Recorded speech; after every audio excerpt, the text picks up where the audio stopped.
ఆయన సమస్తమును కలుగు చేసి ఆ సమస్తంలో నిన్ను నన్ను ఉంచిన దేవుడుగా, అదే సమయంలో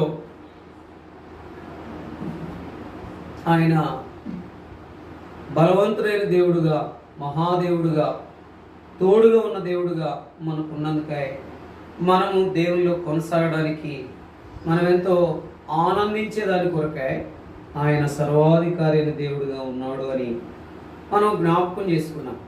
అయితే చదవబడిన ఈ లేఖన భాగాల్లో ఇలాంటి దేవుడు మనకు దొరికి ఆయన పరిశుద్ధమైన మార్గంలో నుంచి మరి ఇలాంటి మహాదేవుడు ఎక్కడున్నాడు అనే అనుభూలో, నాకున్నాడనే అనుభూలో ఉంచిన విధానంలో మనము ఈ యొక్క బలలో పాల్పంపులు పొందకముందు మనల్ని మనం ఒకసారి పరీక్షించుకునే వారంగా, ప్రశ్నించుకునే వారంగా, విమర్శించుకునే వారంగా ఉండాలి. ఇది ఖచ్చితము, ఇది తప్పదు. తప్పకుండా మనము పరీక్షించుకునే వారంగా ఉండాలి, ప్రశ్నించుకునే వారంగా ఉండాలి, విమర్శించుకునే వారంగా ఉండాలి. ఇతరులను పరీక్షించేది కాదు, ఇతరులను ప్రశ్నించేది కాదు, ఇతరులను విమర్శించేది అంతకంటే కాదు. అయితే మనలో మనమే విమర్శించుకునే వారంగా ఉండాలి. ఎక్కువ భాగం మన జీవితాల్లో ఎక్కువగా మనం ఇతరులను ఏం చేస్తాం? పరీక్షిస్తాము, విమర్శిస్తాము, ప్రశ్నిస్తాము. కానీ మనమే ప్రశ్నించుకునే వారంగా, పరీక్షించుకునే వారంగా, విమర్శించుకునే వారంగా మనం ఉండాలి. ఇలాగా ఉన్నాము అంటే ఖచ్చితంగా 2వ దినవృత్తాంతముల గ్రంథము 14వ అధ్యాయం 2వ వచనం చూస్తే, ఆస తన దేవుడైన యెహోవా దృష్టికి అనుకూలముగాను, తన దేవుడైన యెహోవా దృష్టికి ఎట్లున్నాడు? అనుకూలంగా ఉన్నాడు. ఇప్పుడు మన దగ్గరికి వచ్చినప్పటికీ మన దేవుడైన, తన దేవుడైన యెహోవా దృష్టికి, మనుషుల దృష్టికి మంచిగా కనబడవచ్చు, అనుకూలంగా ఉండొచ్చు, కానీ దేవుని దృష్టిలో మనం ఎట్లున్నాము అని ఎన్నోసార్లు మనం దేవుని దృష్టిలో ఆశావలే దేవునికి అనుకూలముగా లేనటువంటి పరిస్థితులే మన జీవితంలో ఎన్నో ఉన్నాయి. అందుకనే ఈనాడు ఈ యొక్క ఉదయకాల సమయంలో ఈ బలవర్తమానంలో దేవుడు నీతో నాతో మాట్లాడుతూ ఉండగా ఆయనకి మనము అనుకూలంగా ఉన్నామా, ప్రతికూలంగా ఉన్నామా? ఆస తన దేవుడైన యెహోవా దృష్టికి అనుకూలంగా ఉన్నాడు అంటే ఆస ఉన్నాడు అని ఇక్కడ దైవ గ్రంథంలో రాయబడింది. ఆయన ఉన్నాడు కనుక రాయబడింది. అయితే మనము ఉన్నాము ఆయన దృష్టిలో, లేకపోతే ఎన్నో పర్యాయాల దృష్టిలో నీకు అనుకూలంగా లేను, మనుషులకు అనుకూలంగా ఉన్నాను, భర్తకు అనుకూలంగా ఉన్నాను, లేకపోతే భార్యకు అనుకూలంగా ఉన్నాను, పిల్లలకు అనుకూలంగా ఉన్నాను, పరిస్థితులకు అనుకూలంగా ఉన్నాను, ఆయా హెచ్చుతగ్గులు మరి పూరించుకోవడానికి అధికారులకు అనుకూలంగా ఉన్నాను, కానీ నీకు అనుకూలంగా లేను అనే విధానంలోకి మనం రావాల్సిన వారు ఉన్నాం. ఎన్నో పర్యాయాలు ఆయనకు అనుకూలంగా లేవు, ఆశ అయితే దేవునికి అనుకూలంగా ఉన్నాడని దైవ గ్రంథం, బైబిల్ గ్రంథం, నిజ గ్రంథంలో ఆయన యొక్క బిడ్డల చేత దేవుడే వారి చేత రాయించినటువంటి గ్రంథములో రాయబడిన మాట ఏంటంటే, ఆస తన దేవుడైన, మరి అక్కడ ఆస తన దేవుడైన యెహోవా దృష్టికి అనుకూలముగాను. అందుకనే మన జీవితంలో జ్ఞాపకం చేసుకుంటే దేవుని దృష్టికి అనుకూలంగా ఉన్నామంటే దేవుడు ఎక్కడున్నా నిన్ను దృష్టిస్తాడు, ఎక్కడున్నా నిన్ను జ్ఞాపకం చేసుకుంటాడు, ఎక్కడున్నా నిన్ను పోషిస్తాడు, ఎక్కడున్నా నిన్ను ధైర్యపరుస్తాడు, ఎక్కడున్నా నిన్ను ఆదుకుంటాడు. అయితే తన ఆశ తన దేవుడైన యెహోవా దృష్టికి అనుకూలముగా ఉన్నవాడుగా ఉన్నాడు. రెండోది అక్కడే ఉంది, ఎట్లుందంటే జ్ఞాపకం చేసుకుంటే ఎట్టున్నాడు చూడండి, యథార్థముగాను నడిచిన వాడై యెహోవా దృష్టిలో అనుకూలంగా ఉన్నాడు, యథార్థముగా ఉన్నాడు, యథార్థంగా నడిచిన వాడుగా ఉన్నాడు. ఎన్నో పర్యాయాలు మన జీవితంలో యథార్థతను కోల్పోయేవారు ఉన్నాం. చిన్న సందర్భానికి ఆ యథార్థత అనేది మన జీవితంలో కోల్పోయిన పరిస్థితులు ఎన్ని ఉన్నాయో నీవు నేను లెక్క పెట్టుకుంటే చాలా ఎక్కువ. యథార్థంగా ఉన్నది తక్కువ, ఇంకా ఒక్క మాటలో నిజముగా ఉన్నది తక్కువ, సత్యముగా ఉన్నది తక్కువ, అబద్ధముగా ఉన్నది ఎక్కువ. ఒకసారి మనమే నిన్ను నీవే నన్ను నేనే పరీక్షించుకున్నాం. ఆయన దృష్టిలో యథార్థంగా నడుచుకున్న అనుభవం ఉందా, లేకపోతే ఆయా పరిస్థితులను బట్టి, ఆయా స్థితిగతులను బట్టి ఆ యథార్థతను తప్పిపోయినటువంటి స్థితి ఉందా? మనమే పరీక్షించుకుందాం. ఇది రెండవది. 2 రాజుల గ్రంథం 20 అధ్యాయం 3వ వచనం. 2 అధ్యాయము 20 అధ్యాయము 3వ వచనం. క్షమించండి, 20 అధ్యాయం 3వ వచనం. యెహోవా చదువు. యెహోవా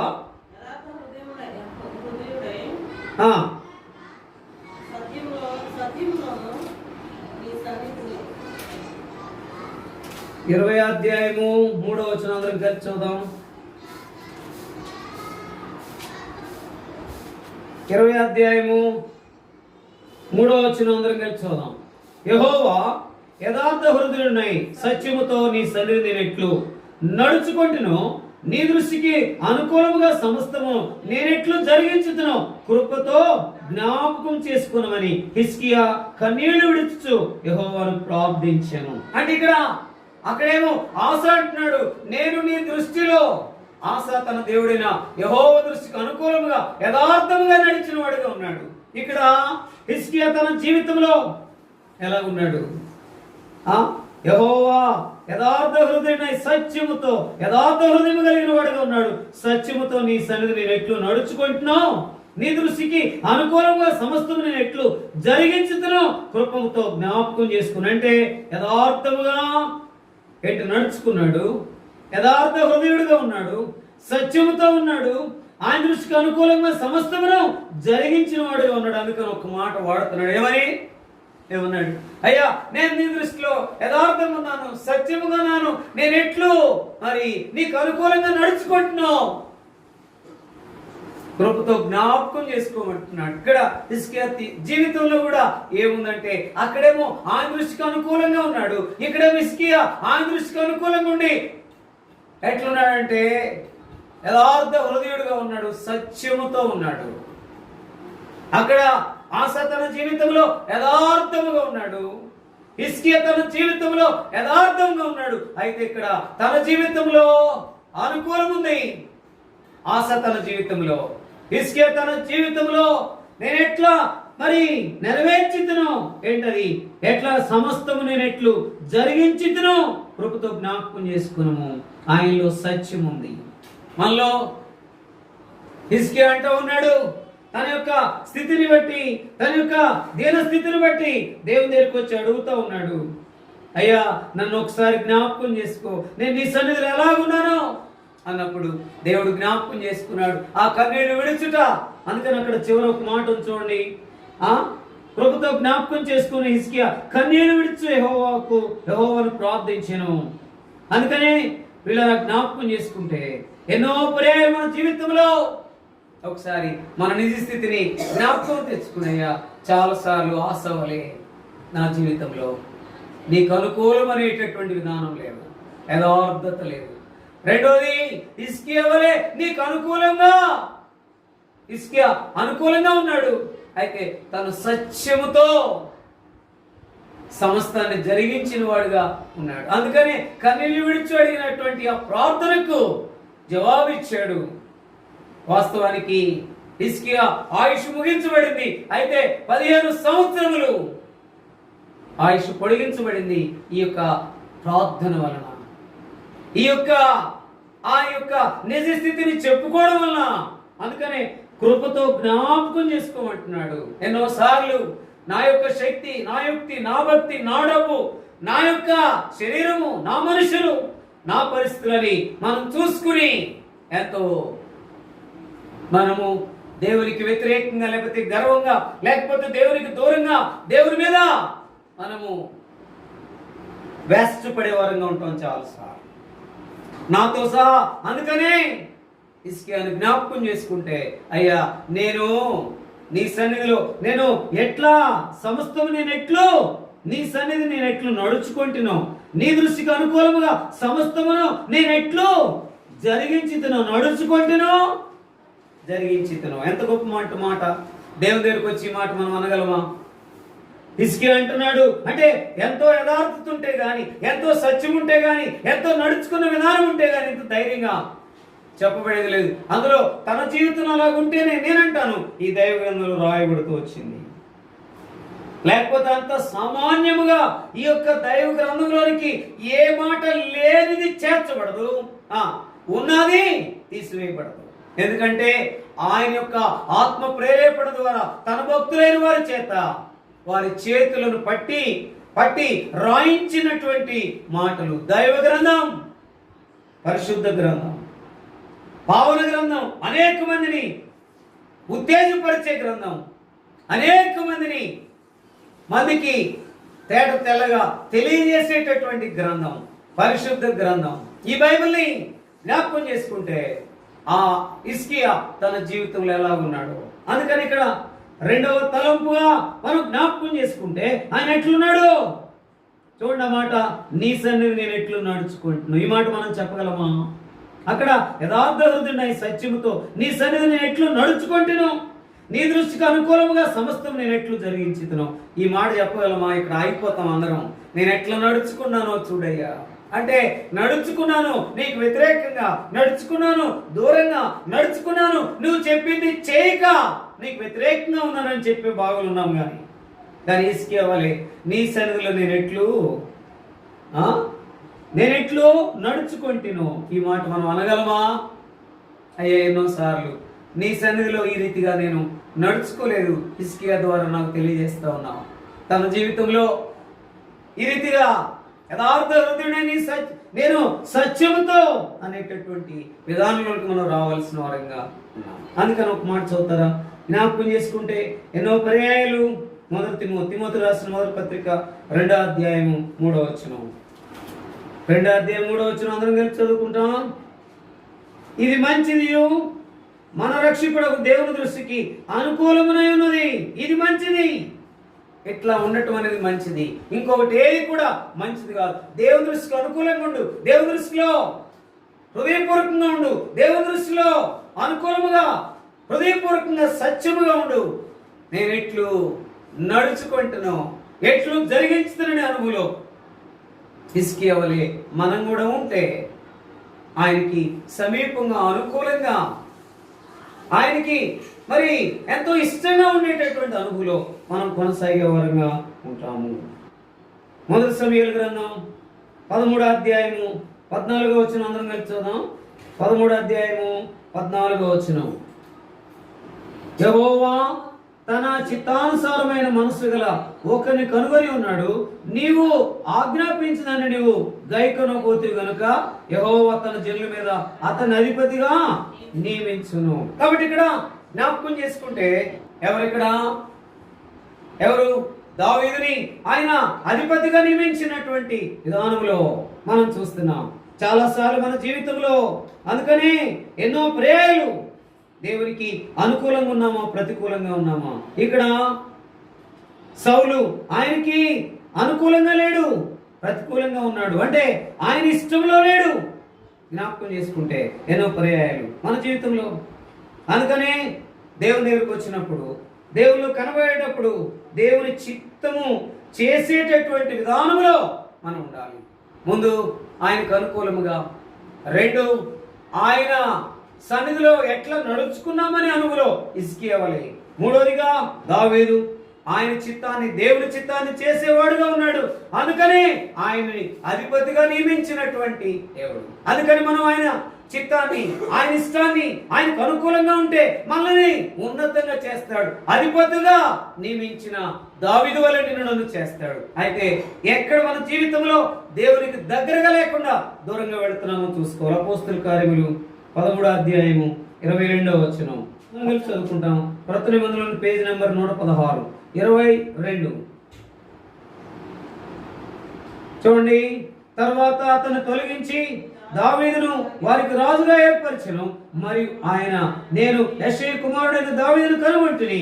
అతడు నా ఇష్టానుసారమైన మనుషుడు, అతడు నా ఉద్దేశములన్నీ నెరవేర్చునని చెప్పి అతని గురించి సాక్ష్యం ఇచ్చిన. ఎట్లాంటి వాడు? ఆయన ఇష్టానుసారమైన మనుషుడు. కాబట్టి ఆశ అనుకూలమైన వాడు. హిజ్కియా, నీ సన్నిధిలో నేను ఎట్లు నడుచుకుంటున్నావు, జరిగించుదును హృదయానుసారుడుగా.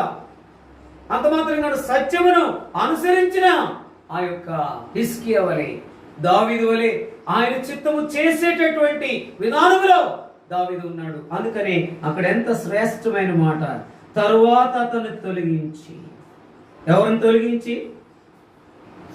సౌలును తొలగించి. ఎందుకు? సౌలుని నిజంగా ఆయన ఏం చేసినాడు? తన ఇష్టములో అభిషేకించినాడు. అయితే దేవునికి వ్యతిరేకంగా ఉన్నటువంటి పరిస్థితులను బట్టి తొలగించాల్సిన పరిస్థితి వచ్చింది.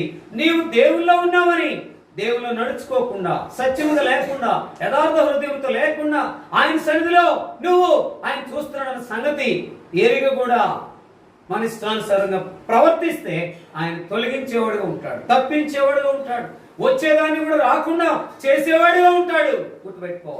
కాబట్టి నీవు నేను ఎన్నో పర్యాయాలు దావీదు వలె ఆయన చిత్తాన్ని జరిగించి ఆయనకి ఇష్టమైన వాని వలె మనం ఉండాలి. దేవునికి అనుకూలముగా ఉండాలి. లేకపోతే ఏ లోక మాలిన్యమని అంటు పెట్టుకుని ఏ లోక మనుషుల మీద ఆధారపడుతూ ముందుకు వెళ్తే నిజంగా ఆనందానికి బదులు మన జీవితంలో విచారం, లేకపోతే నిజమైనటువంటి ఆ గొప్ప ఉన్నతమైన స్థితికి బదులు దిగజారిన స్థితిలోనికి రావాల్సిన వారం ఉంటాం. ఎలాగున్నాం మన పరిస్థితి? మనం ఒకసారి పరీక్షించుకుందాం. మనమే విమర్శించుకునేలా తీర్పు పొందక పోదాం. విమర్శించుకుంటే తీర్పు లేదు, విమర్శించుకోకపోతే ఏముందులు అనుకుంటే తీర్పు అనేది ఖచ్చితం. మొదటి రాజుల గ్రంథం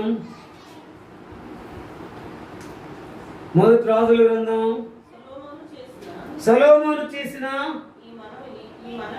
ఈ మనవి ప్రభునకు అనుకూలమైన గనుక.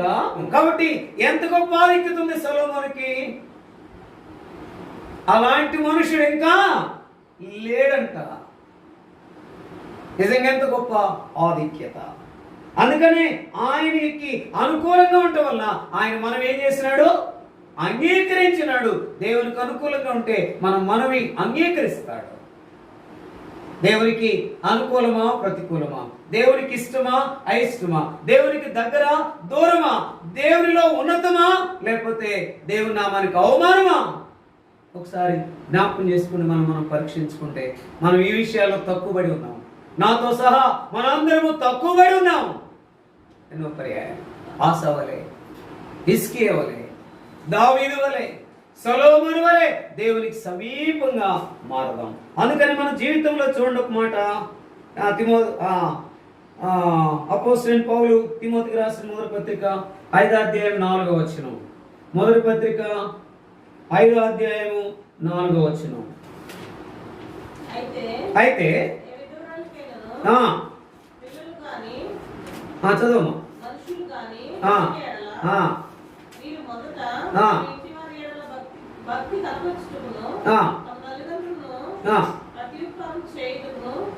చేయుటకును నేర్చుకున్నా. ఇది దేవుని దృష్టికి అనుకూలమై ఉన్నది. అందుకని దేవుని దృష్టికి అనుకూలమైనటువంటి అనుకూలం మనం ఉన్నామంటే చాలు. అందుకని అన్నమాట మనం చూస్తే రోమీయులకు రాసిన పత్రిక 12వ అధ్యాయం 2వ వచనం చూస్తే గనక మన యొక్క సజీవ యాగముగా మనం ఆయనకు అర్పించుకునే వారంగా మనం ఉండాలి. అలాగా ఉన్నాము అంటే మనం కూడా ఇలాగా నేను కూడా ఆసా వలె ఉండాలి, నేను కూడా హిజ్కియా వలె ఉండాలి, నేను కూడా దావీదు వలె ఉండాలి, నేను కూడా సొలొమోను వలె ఉండాలి. నిజంగా తన ఇంటి వారి ఎడల నిజంగా మన ఇంటిలో భక్తి ఉండాలి. దేవునికి భక్తి ఉందంటే ఇంట్లో కనబడాలి. చాలాసార్లు మనం ఇంటిలో భక్తి కనపరిచే వరంగా మనం ఉన్నాం చాలా పర్యాయాలు. అందుకనే ఒక సామెత ఒకటి ఉంది. ఏంటది చెప్పండి? ఇంట గెలిచి రచ్చ గెలవాలి. కానీ మన యొక్క జీవితంలో ఇంట్లో ఆ గెలుపు అనేది ఇంట్లో మన సాక్ష్యం సరిగా ఉండాలి. చాలాసార్లు ఇంట్లోనే మనం సాక్ష్యం కోల్పోయే వారంగా ఉన్నాం. రాసిన పత్రిక 12వ అధ్యాయం 2వ వచనం చదువుకుని, దేవుల పరీక్షించి తెలుసుకున్నట్లు మీ మనసు మారి మళ్ళా ఏమవ్వాలి? నూతనం అవ్వాలి. అంటే ఇక్కడ నా తలంపు ఏంటంటే మారు మనసు పొందాం, రక్షణ పొందాం అని చెబుతాం. కానీ ఆ రక్షణ సరిగ్గా లేకపోతే ఏం చేయాలా? మరలా రక్షణ పొందాలా? ఆ మారు మనసు సరిగా లేకపోతే మరలా ఏమవ్వాలా? మారు మనసు పొందాలి. అందుకని అక్కడ చూడండి, అందుకని జ్ఞాపకం చేసుకుంటే మొదటి వచనం మనం అందరం కలిపి చదువుకుంటాం చూడండి. కాబట్టి సహోదరులారా, పరిశుద్ధమును దేవునికి అనుకూలమైన సజీవ యాగమైన శరీరములను ఆయనకు సమర్పించుకొనుడని దేవుని వాత్సల్యమును బట్టి మేము బతిమాలు కొంచున్నాను. ఇట్టి సేవ మీకు యుక్తమైనది. మీరు ఈ లోక మర్యాదను అనుసరింపక ఉత్తమమును అనుకూలమును సంపూర్ణమైన దేవుని చిత్తం మీద పరీక్షించి తెలుసుకున్నట్లు. అసలు ఇది ఎంత కష్టమైందంటే, ఎవరికి? విశ్వాసులకి, రక్షించబడిన వారికి, దేవుని బిడ్డలైన వారికి దేవుని చిత్తాన్ని పరీక్షించి తెలుసుకోవటం అన్నది. ఆ దైవదాసుడేమో ఆ దేవుని చిత్తాన్ని పరీక్షించి తెలుసుకుని ఆయన ముందుకు వెళ్లే విధానం ఉంటే, మనమేమో ఆ దైవదాసుని యొక్క దేవుని చిత్తం అనే మాటను అలవాటు చేసుకుని మనం ఎంత సునాయాసంగా ముందుకు వెళ్లే వరంగా ఉంటున్నాం. అందుకని నేను అంటాను, నాకు ఇష్టమైతే దేవుని చిత్తం, నాకు ఇష్టం కాకపోతే దేవుని చిత్తం కాదు. కానీ దైవజనుడు భక్సింగ్ గారు ఇలా చెప్పలేదంట, దేవునికి ఇష్టం కాకపోతే అది దేవుని చిత్తం కాదు, దేవునికి ఇష్టమైతే అది దేవుని చిత్తం. అది ఆ ఒక్క దైవజనుడు మాత్రమే కొనసాగాడు. మన జీవితంలో మన ఇష్టాన్ని కొనసాగించుకునే వరంగా ఉన్నాం. ఎలా ఉంది మన పరిస్థితి? నేను ఈనాడు పరీక్షించుకునే వరంగా ఉండాలి, ప్రశ్నించుకునే వరంగా ఉండాలి, విమర్శించుకునే వరంగా ఉండాలి. అందుకని ఆసవలే దేవునికి దగ్గరగా, హిజ్కియా వలె దేవునికి దగ్గరగా అంటే సత్యము అనే మాట. ఆసానేమో యథార్థత, హిజ్కియాము సత్యముగా. అంటే నేను ఎట్లా నీ దృష్టిలో నడుచుకుంటునో ప్రవర్తించుతునో అనేటటువంటి మాట. దావీదు తన యొక్క జీవితంలో దేవునికి అనుకూలుడుగా, ఇష్టమైన వాడిగా ఉన్నాడు. సొలొమోను, నీవు అనుకూలంగా ఉండి నీవు వేడుకుంటేవి కనుక నేను నీకు ఇస్తాను. నీవు ఏమి గొప్పతనాన్ని, ధనాన్ని, బంగారాన్ని కోరలేదు కనుక నేను వాటన్నిటితో పాటు నీకు, అవి నువ్వు కోరలేదు నీకు ఇస్తున్నాను, దాంతో పాటు దీర్ఘాయుషుని నేను నీకు ఇస్తున్నాను అని చెప్పిన విధానంలో, అలాగే మన యొక్క జీవితంలో. అందుకని నిజంగా ఆ మాట మనం చూస్తే యోహాను సువార్త 8వ అధ్యాయం 29వ వచనం. యోహాను సువార్త, నాకు తోడై ఉన్నాడు, ఆయనకి ఇష్టమైన కార్యం నేను ఎల్లప్పుడూ చేయదును కనుక ఆయన నన్ను ఒంటరిగా విడిచిపెట్టలేదని చెప్పిన. ఎవరు చెప్పింది ఈ మాట?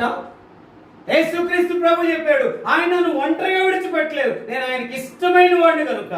29వ వచనం అందరం కలిపి చదువుదాం. యేసుక్రీస్తు ప్రభులో ఉన్న గొప్ప ఆధిక్యత ఆసాలోనే కాదు, హిజ్కియాలోనే కాదు, దావీదులోనే కాదు, సొలొమోనులోనే కాదు, అయితే యేసుక్రీస్తు ప్రభులో ఉన్న గొప్ప ఆధిక్యత ఏంటి? ఇక్కడ 29వ వచనం, నన్ను పంపిన వాడు నాకు తోడై ఉన్నాడు, ఆయనకి ఇష్టమైన కార్యం నేను ఎల్లప్పుడూ చేయను. అంటే ఆయనకి ఇష్టమైన కార్యం నేను చేస్తాను, కానీ నా ఇష్టమైనది నేను చేయను అని చెప్పే విధానంలో యేసుక్రీస్తు ప్రభువారు మనకు మాదిరిగా ఉన్నాడు గనుక ఆయన నన్ను ఒంటరిగా విడిచిపెట్టలేదని చెప్పాను. ఇలాగ మనం ఉన్నామంటే యేసుక్రీస్తు ప్రభువుని విడిచిపెట్టినటువంటి ఆ దేవుడు నిన్ను నన్ను విడిచిపెట్టకుండా జ్ఞాపకం చేసుకుని ఎక్కడున్నా ఆయన నీకు నాకు తోడు ఉంటాడు. ఎందుకంటే ఆయన ఇమ్మానుయేలు అని దేవుడుగా ఉన్నాడు.